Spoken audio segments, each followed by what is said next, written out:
to gin magitimo this dirty business. Yes. Tiende ni piny nyalo yudo lal mathoth moloyo yuto kata e kinde ma budget ni iketo ne jopiny paro nitie mag choko osuru antie kuom FCPA mondo mi ilernwa karka iwinjo kanyo sigana ma George Malon bende omiyowa chal ka gima sirkal oketo chike moko ma porono thiro weche mag ohala kude monego bed ni giyudo yuto ni koro rono dhi to dindoi kata jok moko nyalo chako timo weche mag wacho ni en monkey business kata en tugo moro mana mar paka go yieyo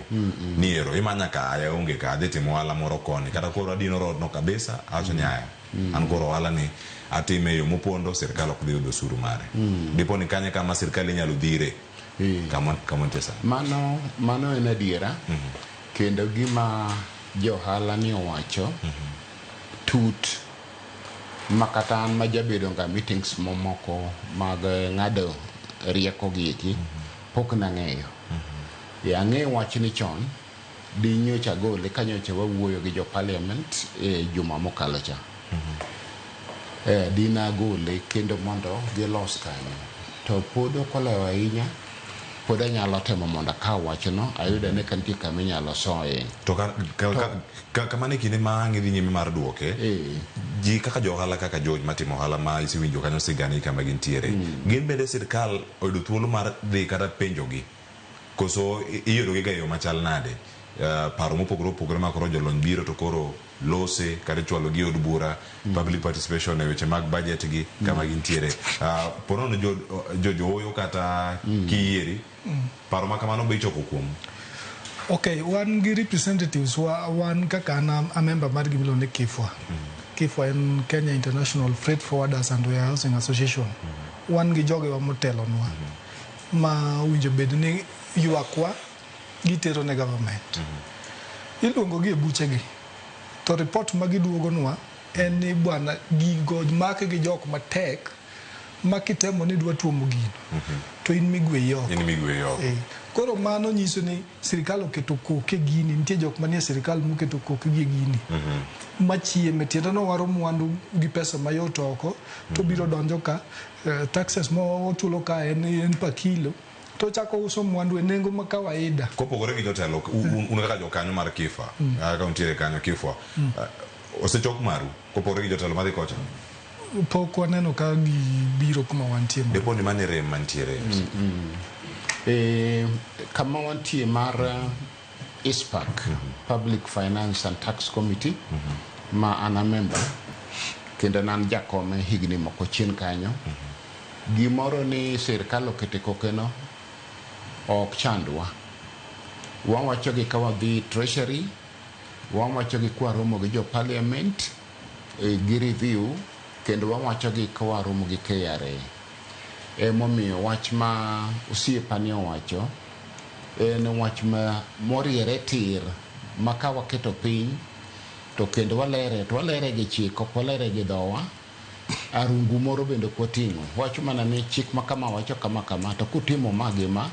to dhi medowa pesa kuru mano wach ma moriere tir ma winjo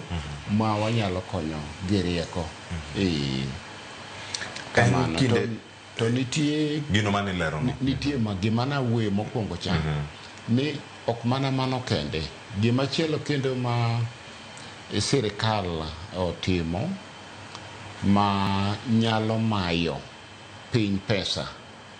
nikech kwa wuoyo to wuoyo bende kaka jo Kenya ma wadwaro ni piny mondo dongi ok mana ni mondo ogol ma iwinjo kaka osiepa ne wacho wach maler kabisa ni ok wan mana jo mecho gi jo kawo to wan bende jo ng'ad rieko ni Kenya nyalo medo yudo pesa e yo makama gimoro nitie kama iluongo ni special table kuom joma chulo osuru mar VAT to miyo johala mathoth matimo ohendni matindo to gi moko bende madongo olornegi ni ok onyal file VAT to sama ng'ato olorne ni ok onyal chulo VAT to filing bende ok onyal timo filing to ka ng'ato nitie mane ong'iewo gimoro kuome monego okaw gimiluongo ni VAT ma en bende chulo ng'ato